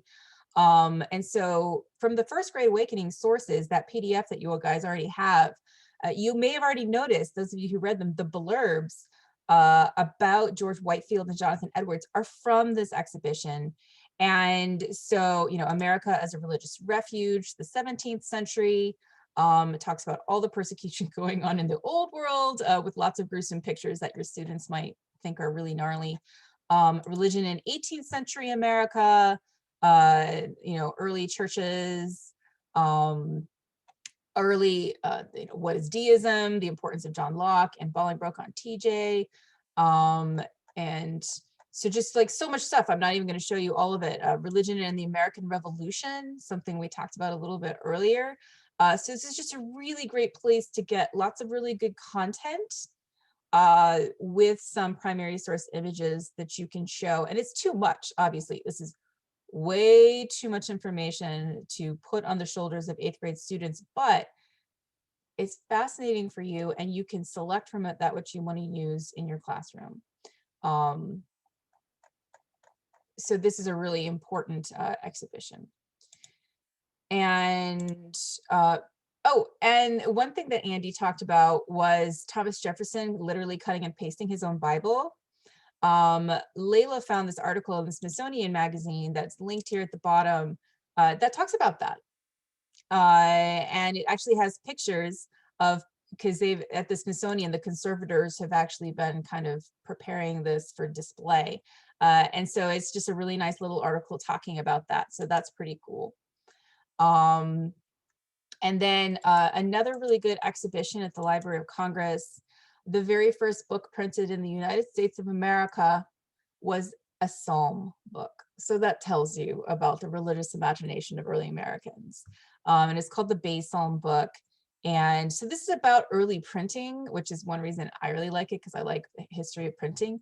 But it's also the context in which you can talk about puritanical religion in Massachusetts.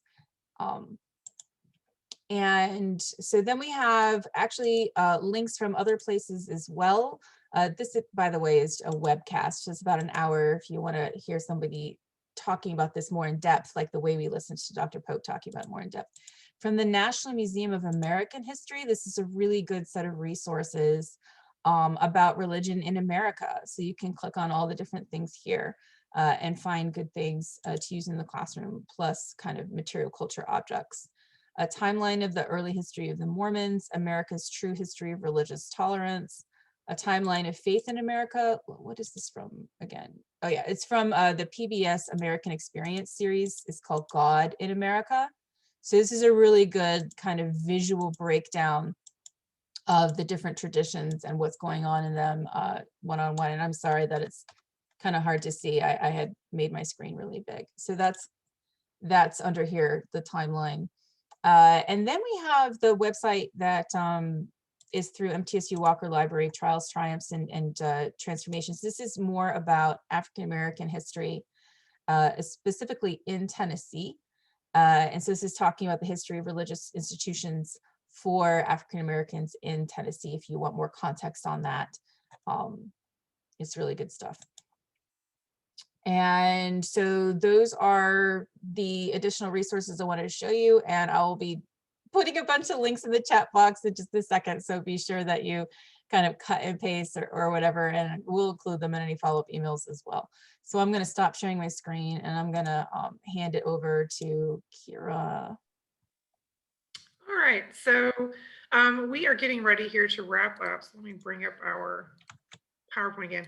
And Stacey, if you would actually, if you want to just drop those on the Padlet, and that way folks can access them there and they don't have to worry about saving them. They'll just be there on that Padlet. Oh yeah, sure. I'll do that. I'll figure it out. Yeah.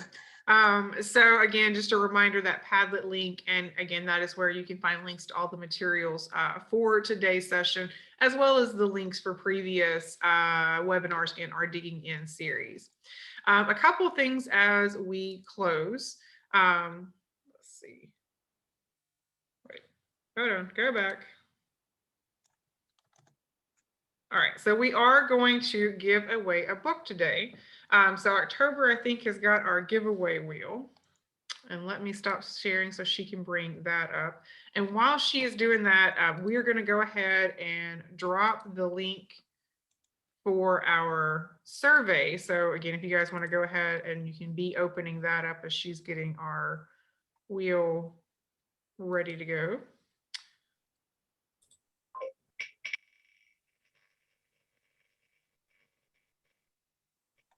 There's the link there.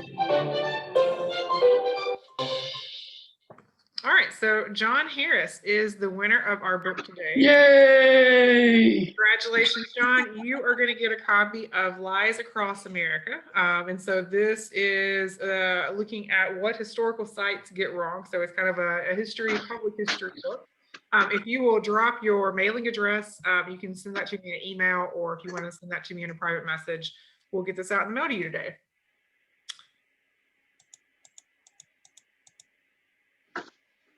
All right. So a couple of other things just quickly as we get ready to close.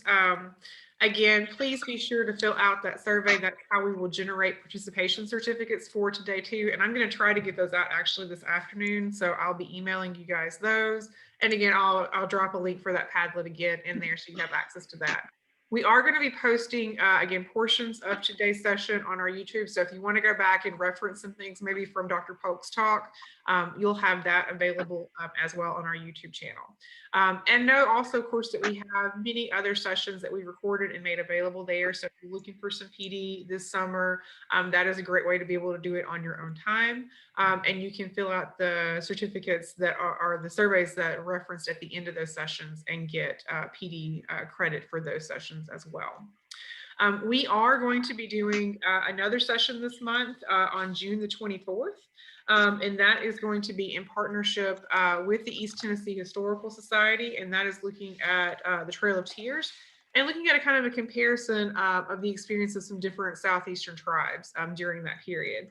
So if you're interested in that, you can find information on how to register on our website, or you can email me and I'm happy to connect you with how to get registered for that. Let me actually pull up our workshops page here while you guys are filling out. And just mention to you a couple of other things that we have coming up next month for PD. All right. So we, again, we have this one on the 24th in partnership with Lisa Oakley at the East Tennessee Historical Society. And then in July, we're doing a 4-part webinar series in partnership with Tennessee History Day. So there's 4 sessions, one on the 6th, the 7th, the 13th, and the 14th. So it's 2 weeks in a row, 2 days. These are going to be 60 to 90-minute sessions. The first 2 are presented by Tennessee History today, and so kind of some basics for building a project and the rubrics for that for actually doing a history day project with your students. And then the 13th and 14th, we will be presenting, thinking about how to help students evaluate sources and understanding historical argument. So if you're interested in that, you can find the link for registering for that on our website. And then we also are doing an in-person workshop in Knoxville on July 8th and 9th. And I think that may be full, but if you want to get added to the wait list for that, we may have some dropouts, and we would be happy to get you guys added for that. We will be looking to, of course, do additional sessions once we get into the school year, and we'll be announcing information on those in the coming weeks. So again, be looking for that. Thank you guys so much for joining us today. We really appreciate your participation. I know we really enjoyed putting together this session, so I think this is definitely a topic we are going to come back to, and hopefully be able to do this in a full day in-person workshop so we really can kind of dig into some of these topics a little more. So at this point, we're going to close out the session. We are going to stick around afterwards. So if you guys have some questions, we will be here to answer those for you. But after you fill out your survey, you guys are free to go. So again, thank you guys so much for joining us. Thanks, everyone.